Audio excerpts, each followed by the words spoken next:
नमस्कार दोस्तों। तो आप सब कैसे हैं? आप सबका स्वागत करते हैं हम अपने चैनल वंदना काव्य। तो आप सब कैसे हैं ये बताने के लिए हमेशा की तरह कमेंट बॉक्स में जय माता दी जरूर लिखें। तो चलिए दोस्तों, आज हम बात करेंगे, इस वीडियो के माध्यम से जानेंगे। देखिए दोस्तों, आपके बच्चों की उम्र शादी के लायक हो चुकी है। बहुत ज़्यादा प्रयास शादी के लिए किया जा रहा है, लेकिन शादी के लिए रिश्ता फाइनल नहीं हो पा रहा है। बनती बनती बातें बीच में ही रुक जाती है। तो चिंता करने की आवश्यकता नहीं है। आज मैं आपको निर्जला एकादशी के दिन जल्दी शादी होने के लिए किए जाने वाला एक ऐसा सरल उपाय बताने वाला हूँ, जो अपने घर में ही रहकर करना है। बड़ा ही चमत्कारी उपाय है। यदि माता पिता अपने बच्चों के लिए ये उपाय करना चाहे तो कर सकते हैं। यदि बच्चे खुद अपने लिए ये उपाय करना चाहे तो भी कर सकते हैं। कई बार सिचुएशन क्या होती है, आपके बच्चे दिखने में सुंदर हो सकते हैं, अच्छी खासी उनकी जॉब हो सकती है, या फिर अपना खुद का उनका व्यापार बिजनेस हो सकता है। भगवान की कृपा से आपके पास सब कुछ है, लेकिन फिर भी शादी की बातें चलती है, चलते चलते बीच में ही एकदम से रुक जाते हैं। रिश्ते आ रहे हैं, बातें चल रही है, लेकिन फाइनल तक नहीं पहुँच पा रहे हैं। देखने वाले आ रहे हैं, देख करके चले जा रहे हैं, लेकिन पॉजिटिव रिप्लाई सामने से आपको मिल नहीं पा रहा है। कुछ ऐसे रिश्ते आ रहे हैं जो आपके लेवल के नहीं हैं, तो आप अपनी तरफ से मना कर देते होंगे। और कुछ ऐसे रिश्ते जो आपको लेवल के हैं, आप वहाँ करना चाहते तो वह रिश्ता सामने से फाइनल नहीं हो पा रहा होगा। तो दोस्तों, ऐसी सिचुएशन में मुझे पता है हो सकती है, क्योंकि मैं दिन भर आप लोगों की समस्या का समाधान करती हूँ। ऐसा वीडियो लेकर के आता हूँ, शास्त्रों से खोज कर लाता हूँ। तो देखिए, कुछ कभी कभी समस्या आती रहती है। तो कभी कभी बच्चों की कुंडलियों में उनका दोष होता है। तो लगभग तो आप साथ ही यदि यही सिचुएशन बनी हुई है तो बिल्कुल भी चिंता करने की आवश्यकता नहीं है। इस वीडियो को पूरा देख लीजिए, कार्यक्रम को लेकर के चलो। तो इससे पहले आपसे निवेदन करना चाहूँगा, यदि आप चैनल पर नए हैं और अभी तक आपने इस चैनल को सब्सक्राइब नहीं किया है, तो मुझसे लगातार जुड़े रहने के लिए अभी इस चैनल को सब्सक्राइब जरूर कर लीजिए। बेल आइकन को भी प्रेस करके रखिए, ताकि हमारी आने वाली नई वीडियो का नोटिफिकेशन तुरंत आपको मिल जाए और वो वीडियो आप आसानी से देख पाए। तो दोस्तों, आज जो उपाय मैं आपको बताने वाला हूँ, ये उपाय मैंने 2023 में जो निर्जला एकादशी थी उस समय भी मैंने बताया था। बहुत सारे लोगों ने इस उपाय को किया, तो मैंने सर्वे किया तो इसमें लगभग 50 पर लोगों को फ़ायदा हुआ, 100% लोगों को नहीं हुआ। आपको क्लियर बता देता हूँ, लेकिन 50% लोगों का काम बना है, जिन्होंने बहुत अच्छे तरीके से समझ कर यह उपाय किया था। अब जो 50% लोग बच गए हैं, जिनका काम नहीं हुआ या फिर कुछ और नए जुड़ रहे हैं, वह अपने बच्चों के लिए करना चाहते हैं, या बच्चे आप खुद हो करना चाहते हो, तो यह उपाय जरूर कर लीजिए। फिर निर्जला एकादशी साल 2024 में 18 जून मंगलवार के दिन आ रही है। तो यह उपाय आपने इसी दिन करना है, और यह उपाय आप सुबह के समय भी कर सकते हैं, तो शाम के समय भी कर सकते हैं। जो भी समय आपके लिए सही रहे उसी समय यह उपाय आप कर सकते हैं। तो करना क्या होगा, पहले तो आप यह जान लीजिए, यह उपाय करने के लिए आपके पास क्या सामग्री होनी चाहिए। आपके पास एक कलावा होना चाहिए। कलावा समझते हैं जिसको मौली बोलते हैं, रक्षा सूत्र बोलते हैं। तो इसका आप अच्छे से इस्तेमाल कीजिए तो समझ जाओ कि मौली क्या होती है। तो ये आपके पास होनी चाहिए। एक पीले रंग का कपड़ा आपके पास होना चाहिए, रुमाल के साइज का। क्या होना चाहिए? पीले रंग का कपड़ा रुमाल के साइज का आपके पास होना चाहिए।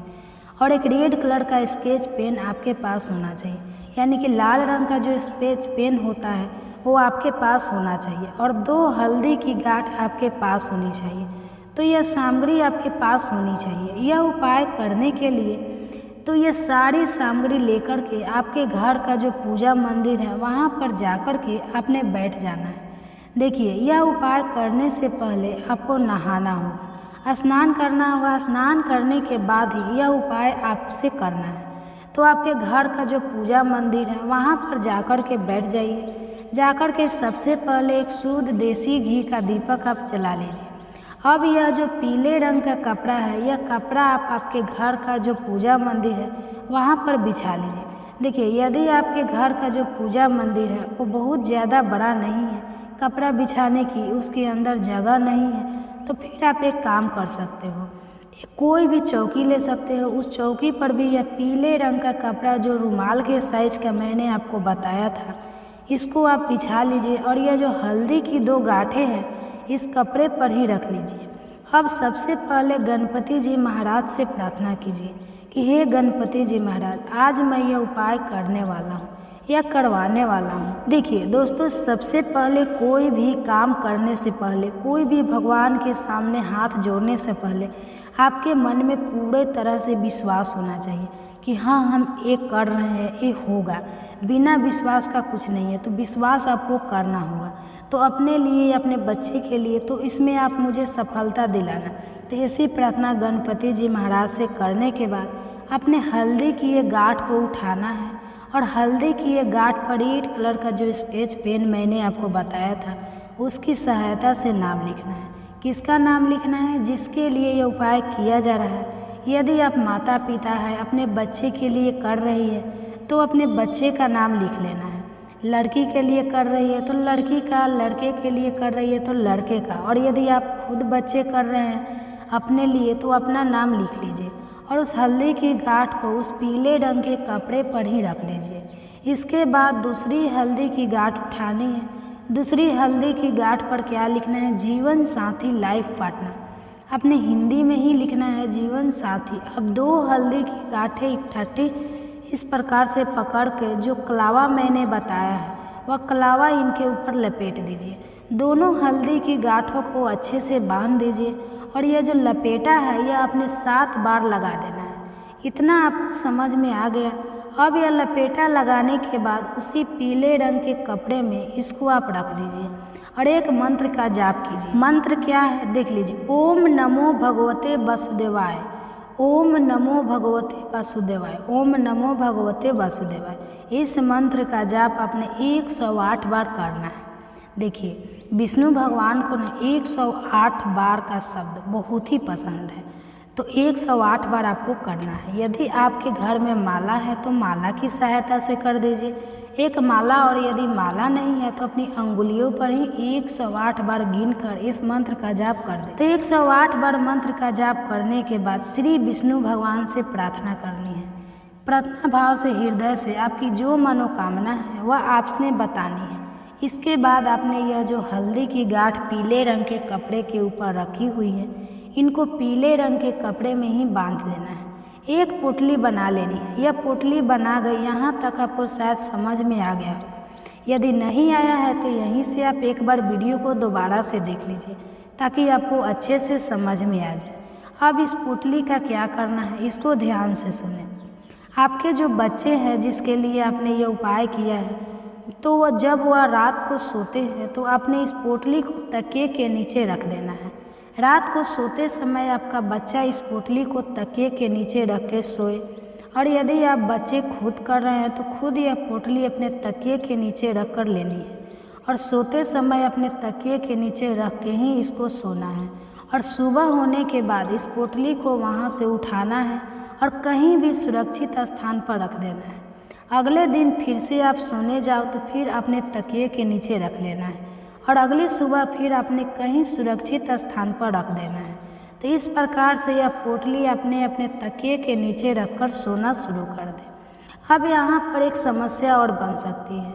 बहुत सारे ऐसे बच्चे हैं जो घर से बाहर रहते हैं और यह उपाय माता पिता अपने बच्चों के लिए करना चाहते हैं, तो फिर वह सोचेंगे कि हमारा बच्चा तो घर में है नहीं, कहीं बाहर रहता है, तो फिर उसके तकिए के नीचे हम कैसे रखेंगे। तो ऐसी सिचुएशन में आपको बता देती हूँ, आपके बच्चे का कोई भी ऐसा कपड़ा जो उसने पहन रखा हो और आपने उसको धो करके प्रेस वगैरह करके अपनी अलमारी में रखा हुआ है, तो उस कपड़े में भी कहीं बाहर रहता है तो इस पोटली को रख सकते हैं। जब आपका बच्चा कहीं बाहर रहता है लेकिन कपड़े तो होंगे ना कोई आपके बच्चे का कपड़ा तो होंगे, बच्चे के जो अलमारी में आपने रखी हुई कहीं भी रखे हो, तो उस कपड़े के अंदर इस पोटली को आपने रख देना है। अपनी मनोकामना बोलते हुए जब भी आपका बच्चा आपके घर में आए, 5 दिन में, 10 दिन में, कभी भी छुट्टी मिलती है तो उसको मिलती होगी, घर में आता ही होगा, 1 हफ्ते में, 2 हफ्ते में, 20 दिन में, तो जब भी घर में आए तो उसको ये पोटली दे देना है। वो अपने साथ ले जाए और फिर अपने तकिए के नीचे रख के सोना शुरू कर दे।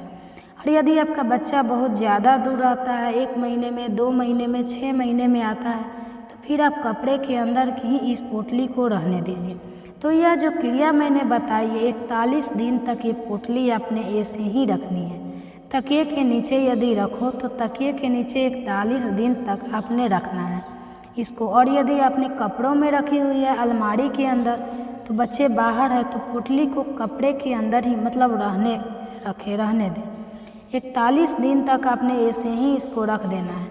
41 दिन के बाद इस पोटली को उठाना है और आपके आसपास कोई भी नदी नहर बहता हुआ जल, तो उसमें आपने इसको जल प्रवाह कर देना है। और यदि बहता हुआ जल आपके आसपास नहीं है, फिर कोई भी पीपल का पेड़ हो, उस पीपल के पेड़ के नीचे रख देना है, या फिर कोई भी केले का पेड़ हो, उस केले के पेड़ के नीचे रख देना है। बस यह उपाय आपने करना है। तो दोस्तों, निर्जला एकादशी कोई सामान्य एकादशी नहीं होती। विष्णु भगवान को अति प्रिय है निर्जला एकादशी। तो इस दिन यह छोटा सा उपाय आपके विवाह में आ रही बड़े से बड़ी अड़चन को तत्काल दूर कर सकते हैं। दोस्तों, कहा जाता है कि यदि आप अपने बच्चे की अगर जन्म कुंडली का विश्लेषण करवा सकते हैं तो कोई अच्छा सा ज्योतिष ढूंढकर आप उसको करवा सकते हैं, ताकि कोई शादी में लगातार अड़चन क्यों आ रहे हैं, जल्दी शादी होने के विशेष उपाय कुंडली के आधार पर क्या बनते हैं, तो फिर आप अपने बच्चे की जन्म डिटेल लिखकर आप कहीं भी किसी भी ज्योतिष से आप करवा सकते हैं। तो दोस्तों देखिए, सबसे पहले मैं ये बता देती हूँ, कोई भी भगवान के सामने आपको हाथ जोड़ने से पहले, कोई भी काम करने से पहले, कोई भी टोना टोटका हो या कोई भी उपाय करने से पहले, सबसे पहले आपके अंदर विश्वास होना चाहिए। तो दोस्तों, अगर आपको अच्छा लगे इस वीडियो को, तो अच्छा कार्यक्रम लगे तो इस वीडियो को लाइक करना, शेयर करना, ताकि आप पुण्य के भागीदारी बन जाए। और अभी तक अपने चैनल को सब्सक्राइब नहीं किया है तो मुझसे लगातार जुड़े रहने के लिए अभी इस चैनल को सब्सक्राइब जरूर कर लीजिए। आज के लिए बस इतना ही, आगे फिर मिलेंगे, तब तक के लिए नमस्कार। स्वस्थ रहिए, खुश रहिए। वीडियो को अंत तक बने रहने के लिए धन्यवाद।